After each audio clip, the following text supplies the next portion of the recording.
नमस्ते विद्यार्थियों। राजस्थान से संबंधित कुछ प्रश्न लेकर मैं आज के आपके सामने प्रस्तुत हूँ। सबसे पहला प्रश्न, हम जो टॉपिक ले रहे हैं आज, वो टॉपिक है 1857 की क्रांति के संदर्भ में राजस्थान के जो प्रश्न हैं उनसे संबंधित प्रश्न आपसे मैं पूछ रहा हूँ। कृपया आप इन प्रश्नों को देखें और भविष्य के लिए, आपकी तैयारी के लिए इन प्रश्नों को अच्छी तरह से याद भी कर लें। पहला ही प्रश्न, जी हाँ दोस्तों, राजस्थान के किसी शासक द्वारा आंतरिक संघर्ष में मराठों को आमंत्रित करने का प्रथम अवसर बताइए। बिल्कुल मित्रों, पहला प्रश्न है, राजस्थान के किसी शासक द्वारा आंतरिक संघर्ष में मराठों को आमंत्रित करने का प्रथम अवसर कौन सा था? तो दोस्तों आप उत्तर सोचिए, तब तक इसके बारे में अपन चर्चा कर लेते हैं। मुगल साम्राज्य का जब पतन हो गया, उसके बाद में एक अराजकता की स्थिति बन गई। औरंगजेब की मृत्यु के पश्चात शक्ति रिक्तता की स्थिति बनी और इसी क्रम में मराठों ने दक्षिण में प्रभुत्व स्थापित किया, मालवा और गुजरात में अपना प्रभाव जमा लिया। और इसके बाद अगर अपन बात करें तो अब उनके लिए राजस्थान में प्रवेश करना बिल्कुल सहज हो गया था। तो इसी संदर्भ में 1711 में प्रथम बार मराठों ने मंदसौर के निकट मेवाड़ी क्षेत्र से धन इकट्ठा किया और इस घटना से चिंतित होकर जो उदयपुर के महाराणा हैं संग्राम सिंह और जयपुर के शासक जय सिंह और मुगल बादशाह मोहम्मद शाह ने मराठा समस्या के बारे में आपस में विचार विमर्श किया। जी हाँ दोस्तों, 1724 के लगभग राजस्थान में मराठा आक्रमणों की तेजी आई। तो जो मैंने प्रश्न पूछा था आपसे, राजस्थान के किसी शासक द्वारा आंतरिक संघर्ष में मराठाओं को आमंत्रित करने का प्रथम अवसर, तो ये अवसर आया था अप्रैल 1734 में।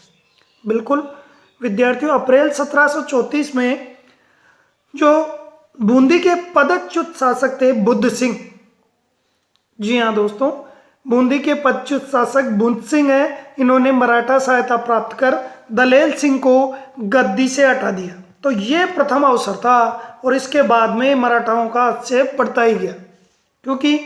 क्यों बढ़ा? राजस्थान पर आक्रमण करने के लिए एक आसान मार्ग उनको मिल गया। मालवा पर 1735 में जब अधिकार हो गया और कोटा, मेवाड़, डूंगरपुर, बांसवाड़ में घुसपैठ कर वहाँ से धन लूटते रहे। सेठ साहूकारों को भी लूटने लग गए। बूंदी, जोधपुर, जयपुर रियासतों में तो उनका जो प्रवेश ही आंतरिक हस्तक्षेप के माध्यम से हुआ। जी हाँ दोस्तों, जब नादिर शाह का आक्रमण हुआ तब मराठाओं ने हिंदू धर्म के नाम पर राजस्थान के राजाओं को संगठित करने का एक प्रयास किया था, लेकिन मुगल दरबार की दलबंदी इतनी मजबूत थी कि राजपूत शासक परस्पर लड़ने लग गए और वही स्थिति शून्यता की पूर्ति के लिए ही मराठाओं को राजस्थान में आना पड़ा। जी हाँ, साहू पेशवा बाजीराव, यह आपने नाम सुना होगा। इनको राजस्थान से चौथ और सरदेशमुखी प्राप्त करने का आदेश दिया।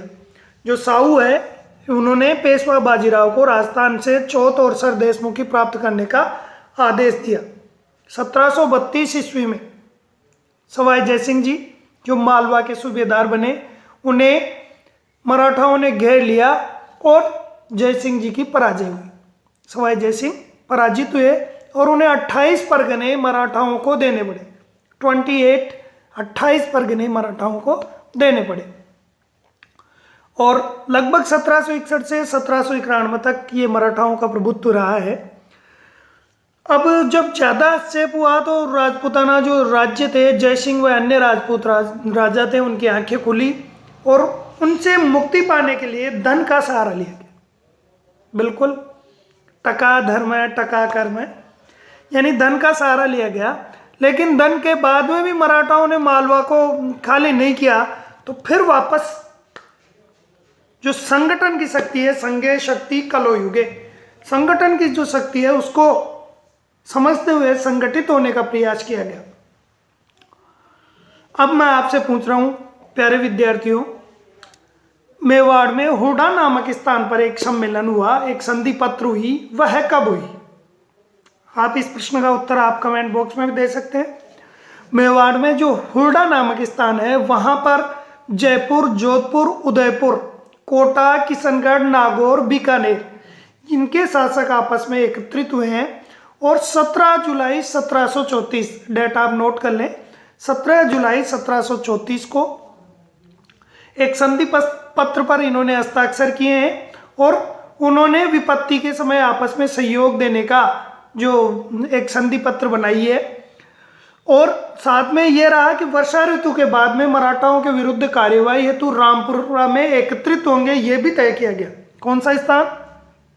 हुरडा में 17 जुलाई 1734 को, जुलाई 1734 में जो संधि हुई और अगली जो मीटिंग है वो कब की रखी गई? वर्षा ऋतु के पश्चात रामपुरा में इकट्ठा होने के लिए रखी गई। इसमें राजा के शत्रु को अपने राज्य में आश्रय या शरण न देने की भी शपथ ली गई, किंतु रियासती की जो आपसी द्वेष था वो द्वेष इतना खतरनाक था कि यह जो परवान नहीं चढ़ सकी, यह योजना असफल साबित हुई रियासती शासकों के आपसी द्वेष से। इसका दूसरा कारण प्रतिभा संपन्न और क्रियाशील नेतृत्व का अभाव रहा, यानी एक्टिव नेतृत्व नहीं था, यह भी इसका उत्तरदायी रही। रियासतों की जो स्वार्थी नीतियां हैं और कार्य भी संभवतः सम्मेलन की असफलता के लिए उत्तरदायी थे।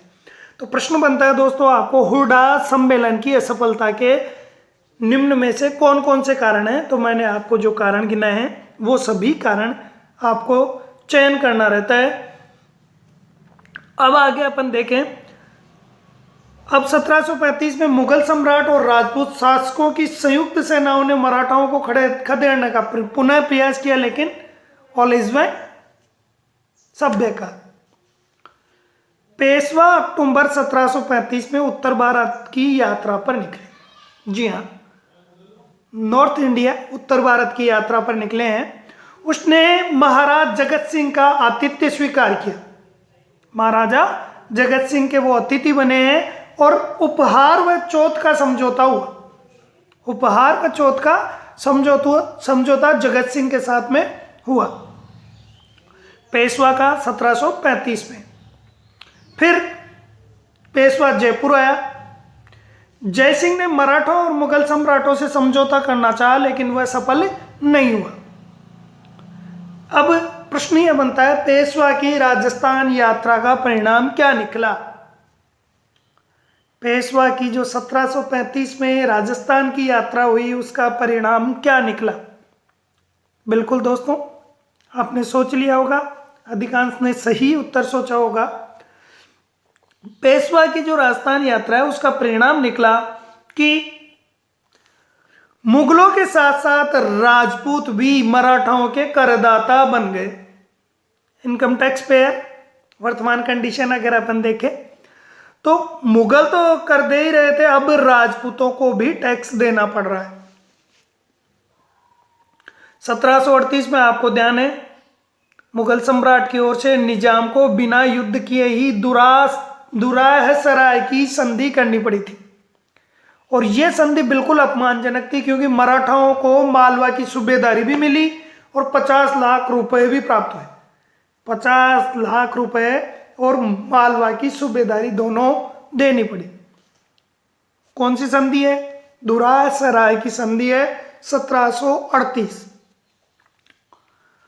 1742 ईस्वी में मराठाओं ने मारवाड़ में प्रविष्ट होकर सोजत, रायपुर, जैतारण जो छोटे परगने हैं वहां पर चौथ वसूल करना आरंभ कर दिया।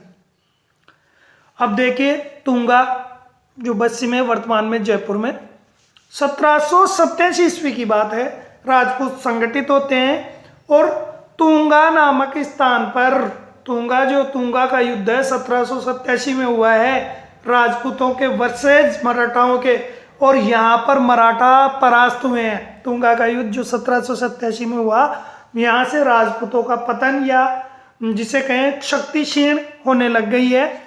और 1791 के बाद में मराठा शक्ति काफ़ी ह्रास में थी, नुकसान में थी, क्योंकि दक्षिण भारत में अंग्रेजों ने अपने पैर जमा लिए थे और वो राजस्थान में घुसने का प्रयास कर रहे थे। लेकिन राजस्थान में राज्यों के उत्तराधिकार का संघर्ष शुरू हो गया, परस्पर राज्यों में उत्तराधिकार का संघर्ष शुरू हो गया। और उसी चक्कर में 1791 ईस्वी में अंबाजी इंगले ने मेवाड़ के महाराणा को सहयोग दिया। 1791 ईस्वी में अंबाजी इंगले ने मेवाड़ के महाराणा को सहयोग दिया और इसी के कारण डूंगरपुर, बांसवाड़ा, प्रतापगढ़ आदि क्षेत्रों पर मेवाड़ के महाराणा का अधिकार हो गया। देखिए, लेकिन रियासी कराधानों की जो वैमनस्य है, इसके कारण अंबाजी इंगले पूर्णतः सफल नहीं हो पाए। 1795 में मेवाड़ पर चुनावतों का अधिकार हो गया और वही आपसी संघर्ष शुरू। ये क्वेश्चन आरपीएससी द्वारा पूछा गया है, मैं आपसे पूछ रहा हूं, 1802 में नाथद्वारा पर किसका अधिकार हुआ? 1802 ईस्वी में नाथद्वारा पर किसका अधिकार हुआ? जी हाँ दोस्तों, इसका उत्तर सुन लें आप। 1802 ईस्वी में अमीर खां पिंडारी ने नाथद्वारा पर अधिकार कर लिया। बिल्कुल। भीम सिंह आपसी वैमनस्य को नियंत्रित नहीं कर पाए और 1803 ईस्वी में मेवाड़ के शासक ने जयपुर नरेश के माध्यम से अंग्रेजों से संधि करने का प्रयास किया, लेकिन वह भी सफल नहीं हुआ। 1793 से 1813 के मध्य जोधपुर की अव्यवस्था रही, उसके मुख्य कारण सामंती प्रतिस्पर्धा, संकीर्णता व उत्तराधिकार का जो संघर्ष था वह रहा और राज्य आर्थिक रूप से ही जो बाड़े सैनिकों के आधार पर एक संकट में गिर गया।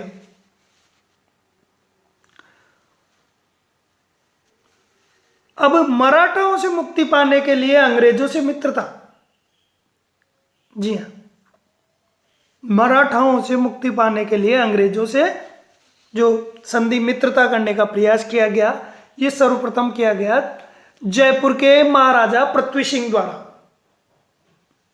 जयपुर के महाराजा पृथ्वी सिंह है 1776 ईस्वी में। 1776 ईस्वी में एक प्रतिनिधि को गवर्नर जनरल के पास भेजा और मैत्री की इच्छा प्रकट हुई। इसी तरह जोधपुर ने भी ऐसा प्रयास किया, लेकिन वह सफल नहीं हुआ। किंतु तत्कालीन समय में अंग्रेज साथ नहीं थे, लेकिन 1803 ईस्वी में अंग्रेजों ने नीति परिवर्तित की और तदुपरांत 1803 के बाद में संधि राजपूत राज्यों से वे संधि करने के इच्छुक हो गए। जी हाँ दोस्तों, लॉर्ड लेक जो अंग्रेज सेनापति था, नवंबर 1803 में लॉर्ड लेक अंग्रेज सभापति हैं। उन्होंने राजस्थान के उत्तरी पूर्वी सीमा पर स्थित लासवाड़ी के रण क्षेत्र में, लासवाड़ी का रण क्षेत्र, लॉर्ड लेक, लैसे ले, लासवाड़ी, लॉर्ड लेक, 1803 में रण क्षेत्र यानी युद्ध भूमि में सिंधिया को निर्णायक रूप से परास्त कर दिया और ये पराजय राजपूत शासकों के लिए वरदान रही, क्योंकि उन्होंने मराठाओं की अधीनता से मुक्ति प्राप्त कर ली। अब 1803 में संधि व शर्तों में तय किया गया कि दोनों एक दूसरे के प्रति मैत्री भाव रखेंगे, मित्रता का भाव रखेंगे, आपसी हस्तक्षेप नहीं होगा, कंपनी इन राज्यों से खिराज नहीं लेगी, सुरक्षा का दायित्व कंपनी पर रहेगा, अन्य राज्यों से विवाद कंपनी की सहायता से सुलझाए जाएंगे। तो भरतपुर, अलवर, जयपुर, जोधपुर आदि ने इस संधि पर हस्ताक्षर कर दिए। 1811 में सेटन के स्थान पर चार्ल्स मैटकॉफ दिल्ली का रेजिडेंट बना।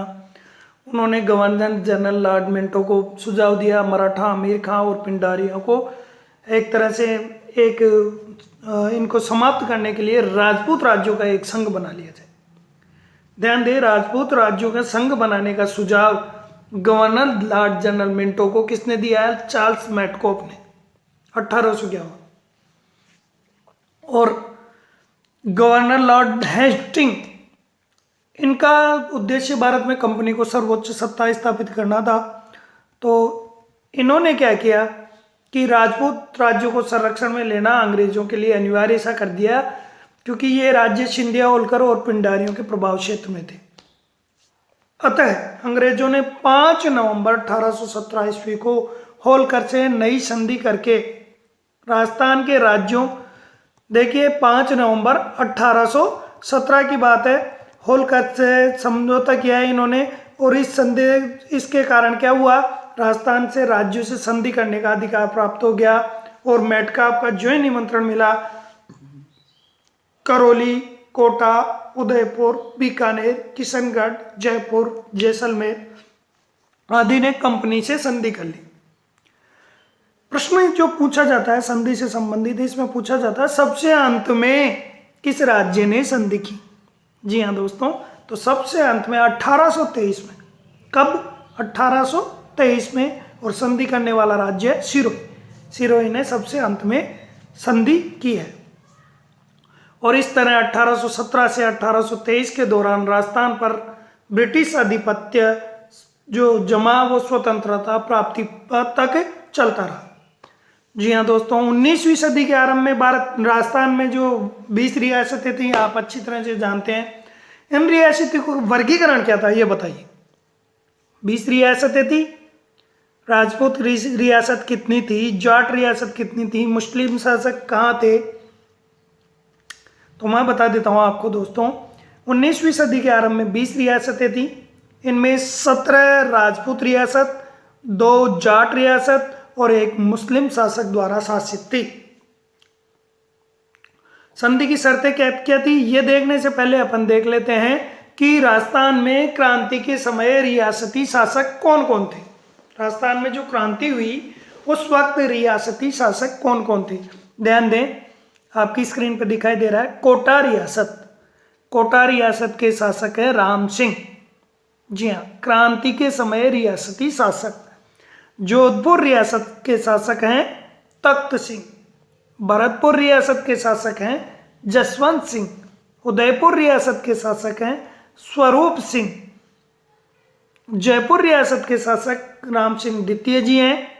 सिरोही रियासत के शासक शिव सिंह जी हैं। धौलपुर रियासत है इसके शासक भगवंत सिंह जी हैं। बीकानेर रियासत सरदार सिंह जी हैं तत्कालीन शासक।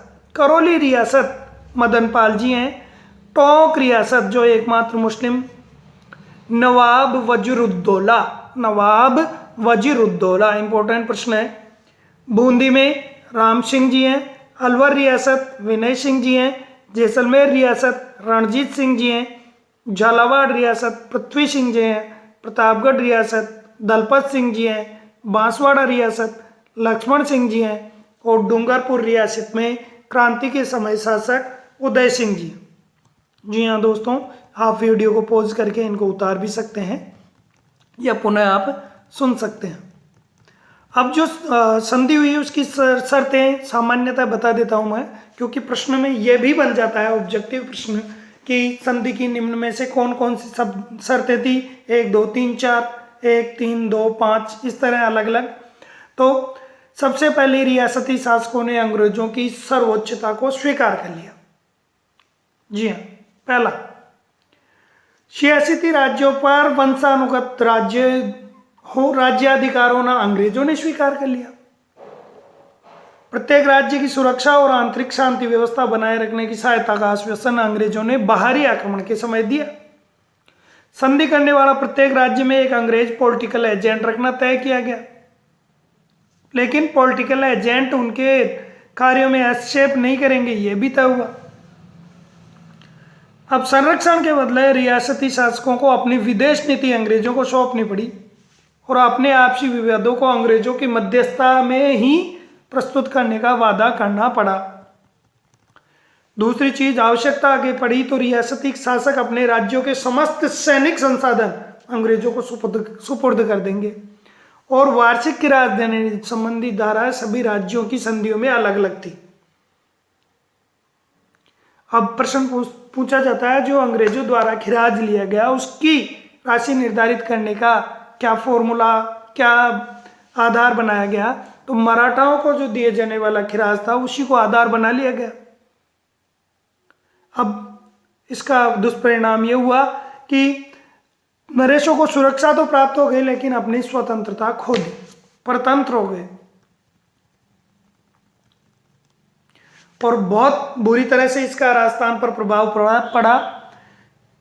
नियमित रूप से किराज देने से राजस्थान के राज्यों की आर्थिक स्थिति कमजोर हो गई पॉलिटिकल एजेंट राज्य में व्यवस्था बनाए रखने के नाम पर निरंतर हस्तक्षेप करने लग गए। शासनकारी और अधिकारियों में आई कमी के कारण राजा भी उदासीन हो गए और जो ब्रिटिश पॉलिटिकल एजेंट है वो राज्य के तानाशाह बन गए। जी हाँ, कंपनी द्वारा खिराज वसूल करने के अलावा समय समय पर कई खर्चे बलात् थोप दिए जाते थे। ये भी एक स्थिति ये हो गई कि नमक उत्पादन के प्रमुख क्षेत्र सांबर और मेवाड़ के अफीम उत्पादन क्षेत्रों पर कंपनी ने अंग्रेजों द्वारा अधिकार कर लिया, यानी आर्थिक साधनों पर भी अधिकार होने लग गया। और शांति व्यवस्था बनाए रखने के नाम पे ही उन्होंने लगभग अंदाजन अंग्रेजी सैनिक टुकड़ियां स्थापित कर दी और सभी राज्यों में, और जिसका खर्च भी संबंधित राज्यों को ही वहन करना पड़ा। बारी तो खिराज, फिर ब्याज और अन्य खर्च, तो आर्थिक रूप से राज्य क्या हो गए, तहस नहस हो गए। जी हाँ मित्रों, अब मराठा आतंक से सुरक्षा और अपने सामंतों पर नियंत्रण के लिए ही तो 1818 ईस्वी में संधि की थी। अब संधि होते हैं अंग्रेजों ने क्या किया, सामंतों की शक्ति को कुचलने का प्रयास किया।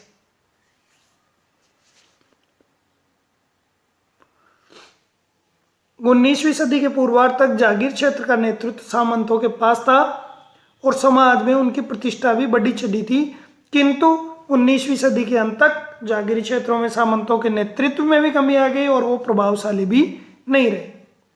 अब देखिए दोस्तों, अंग्रेजों ने डूंगरपुर के शासक जसवंत सिंह को गद्दी से हटाया। कहाँ जसवंत सिंह कहाँ के शासक थे, ये आरपीएससी द्वारा प्रतियोगी परीक्षाओं में पूछा जा चुका है।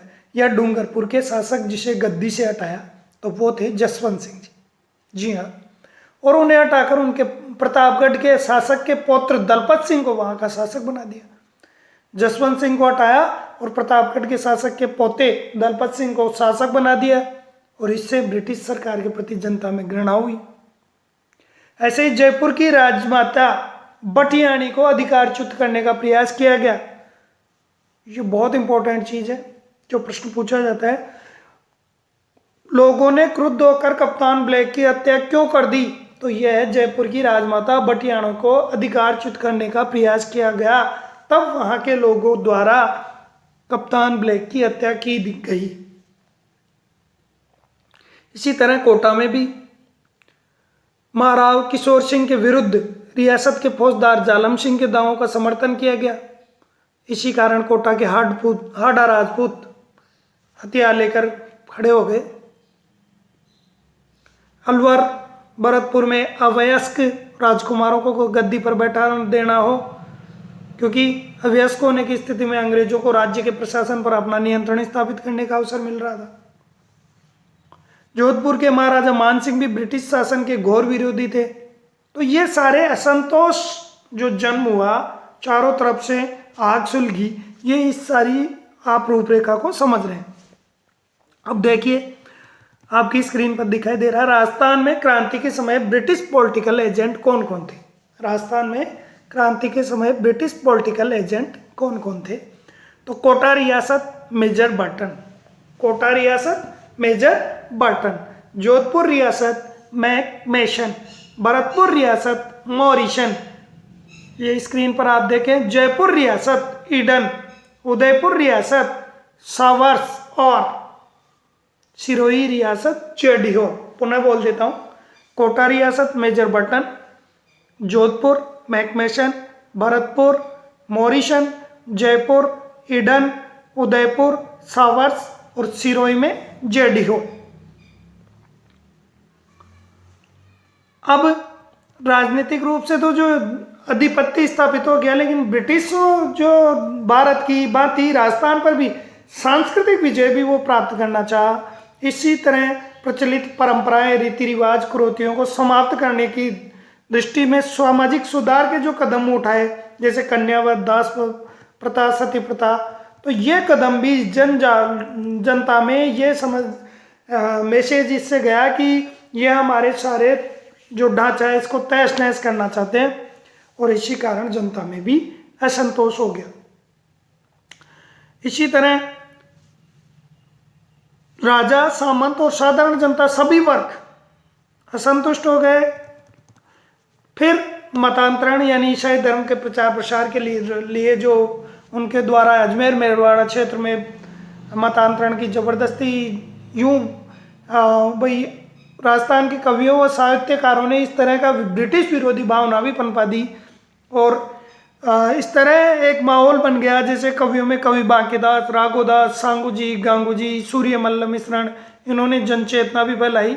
भारत में क्रांति प्रारंभ होने से पूर्व देशी रियासतों में ब्रिटिश सत्ता के विरुद्ध तीव्र असंतोष व्याप्त हो गया। अब 1857 की क्रांति से संबंध आरंभ में राजस्थान में अंग्रेज सैनिकों की 6 सैनिक टुकड़ियां थी, 6 छावनियां थी।